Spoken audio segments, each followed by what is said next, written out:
नमस्कार, स्वागत है आप सभी का एमएलडी पाठशाला पर। आज के इस वीडियो में गणित कक्षा 10 के प्रश्नावली 1.2 के प्रश्न संख्या 1 को हल करेंगे। आज इसमें प्रश्न के अनुसार निम्नलिखित संख्या को अभाज्य गुणनखंड के रूप में व्यक्त कीजिए।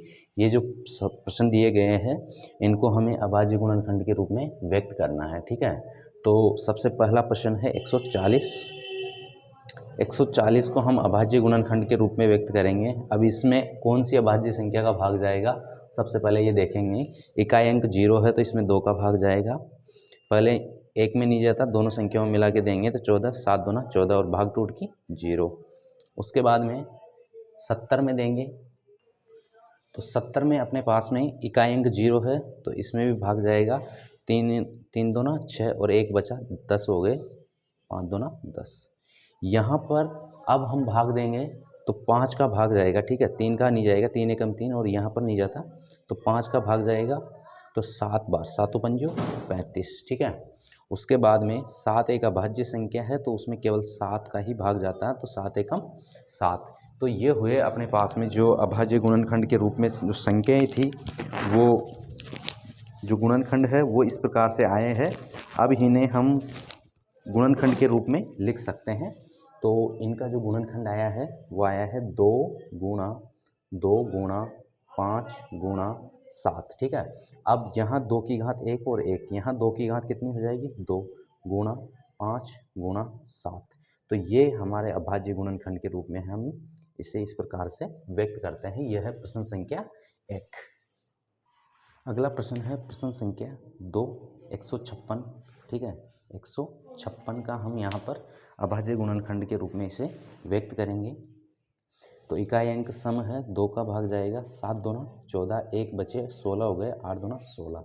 फिर इकाई अंक सम है तो 2 का भाग जाएगा, 3 दूना 6, 1 बचे 18, 9 दूना 18।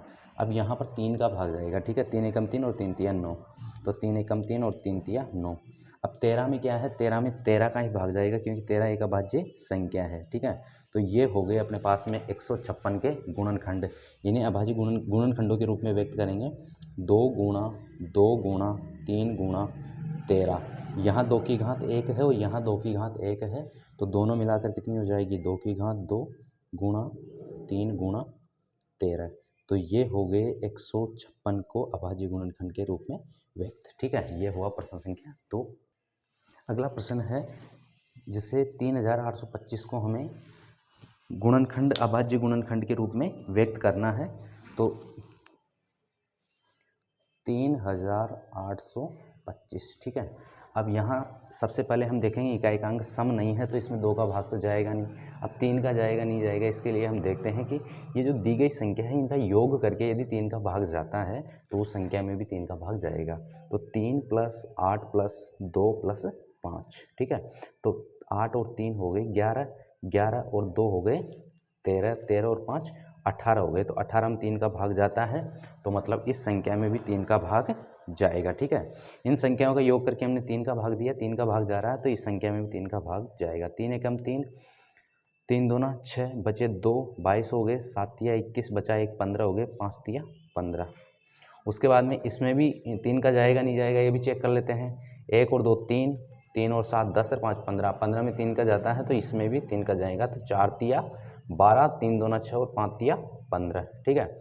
अब 3 का जाएगा या नहीं जाएगा, 4 2 6, 4 5 11 होते हैं तो इसमें 3 का नहीं जाएगा। इकाई अंक 5 है तो इसमें 5 का भाग जाएगा। तो 8 पंजो 40, 2 बचे 5 25। फिर इसमें भी 5 का ही जाएगा, ठीक है। तो यहाँ 5 एकम 5, 3 बचे 7 पंजो 35। अब 17 क्या है, 17 एक अभाज्य संख्या है तो अभाज्य संख्या में तो केवल अभाज्य संख्या का ही भाग जाता है स्वयं का। तो 17 एकम 17। तो ये तो हो गए इस संख्या के गुणनखंड, ठीक है। अब इन्हें अभाज्य गुणनखंड के रूप में व्यक्त करेंगे। यहाँ पर 3 गुणा 3 गुणा 5 गुणा 5 गुणा 17, ठीक है। तो यहाँ 3 की घात 1 1 और 5 की घात 1 और 1 और 17 की घात 1 है तो 3 की घात 1 और 1 तो 2 हो जाएगी, गुणा 5 की घात भी 2 हो जाएगी, गुणा 17। ये हो गए 3825 के अभाज्य गुणनखंड के रूप में व्यक्त, ठीक है। इस प्रकार से हम इन्हें व्यक्त करते हैं। अगला प्रश्न है 5005 का। प्रश्न संख्या 4 है 5005। अब इसमें 3 का भाग जाएगा नहीं जाएगा, इसके लिए क्या करते हैं, इन चारों संख्याओं का योग करते हैं। तो इन चारों संख्याओं के योग में 3 का भाग नहीं जाता है, तो हम इसमें 5 का भाग देंगे, क्योंकि इकाई अंक क्या है 5 है, तो 5 का भाग देंगे। तो 1 0 0 और 1, ठीक है। अब इनमें 6 का देंगे नहीं, 7 का जाएगा या नहीं जाएगा, 7 एकम 7, 3 बचे, 7 चौक 28, 2 बचे, 7 या 21, तो इसमें 7 का जा रहा है, ठीक है। 5 का तो जाएगा नहीं इसमें, 7 एकम 7 बचे 3 हो गए 30, 7 चौक 28 और बचे 2 तो 21, 7 या 21, 143। अब 143 में 9 का इसके बाद में 7 के बाद में 11 है भाज्य संख्या, तो 11 एकम 11, 3 बचे 11 3 33, तो 11 का भाग जाएगा, 11 एकम 11 और 11 3 बचे 33 होगी, 11 3 33, तो 13 भी एक अभाज्य संख्या है, तो 13 एकम 13। तो ये तो हमने इसके गुणनखंड किए हैं। अब इनको गुणनखंड के रूप में व्यक्त करेंगे, 5 गुणा 7 गुणा 11 गुणा 13, सभी की घात 1 1 है, तो इस प्रश्न का जो गुणनखंड के रूप में व्यक्त होगा वह भी इसी प्रकार से होगा, ठीक है। यही इस प्रश्न के आंसर है। अगला प्रश्न है 5वां और आखिरी प्रश्न है 7429 को अभाज्य गुणनखंड के रूप में व्यक्त करना है। तो 7429 को, ठीक है। तो यहाँ पर सबसे पहले हम 2 का तो जाएगा नहीं, इसमें 3 का देके देखेंगे।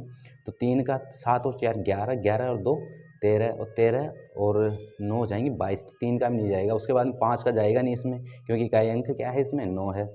उसके बाद में 7 का, तो 7 का इसमें जाएगा नहीं जाएगा, इसके लिए हम देखते हैं कि 7 एकम 7 भाग टूट की 0, 7 छिंगे 42, तो और आखिरी में 9 बचे, तो इसमें पूरा पूरा नहीं जाता। उसके बाद में 11 है, 11 छिंगे 66 बचे 8 हो गए, 11 7 77 बचे 5, ठीक है, इसमें भी नहीं जाएगा। 11 का भी नहीं जाएगा। 13 का, 13 दूनी 26, 33 39, 13 चौक 52, 13 पंजे 65, 65 के बाद में 5 और 4 9 बचे 52, 13 पंजे 65, 33 63 में 91, 1 बचे 19 हो गए, 13 का भी नहीं जाता। उसके बाद में 17 का जाएगा, तो 17 में 34 70 51, 17 चौक 68, ठीक है, बचे 6, 17 34 70 51, तो बचे कितने 11, तो 119, तो 17 7 119, ठीक है, 17 का जाएगा इसमें, 17 चौक 68, 17 34 70 51, फिर बचे कितने 11 119 हो गए, 17 7 119, ठीक है। इसके बाद में इसमें जो जाएगा 17 दूना 34, फिर कितने बचे हैं यहाँ 6 और 3 9 97 में भाग नहीं जाता 17 का, तो 17 के बाद में अभाज्य संख्या है 19, तो 19 का देंगे, तो 19 दूना 38, बचे कितने 5, 19 30 57, तो 19 का भाग जाएगा इसमें, 19 दूना 38 और 19 30 57, ठीक है। उसके बाद में 23 क्या है, 23 एक खुद स्वयं अभाज्य संख्या है, तो 23 में केवल सिर्फ 23 का ही भाग जाएगा।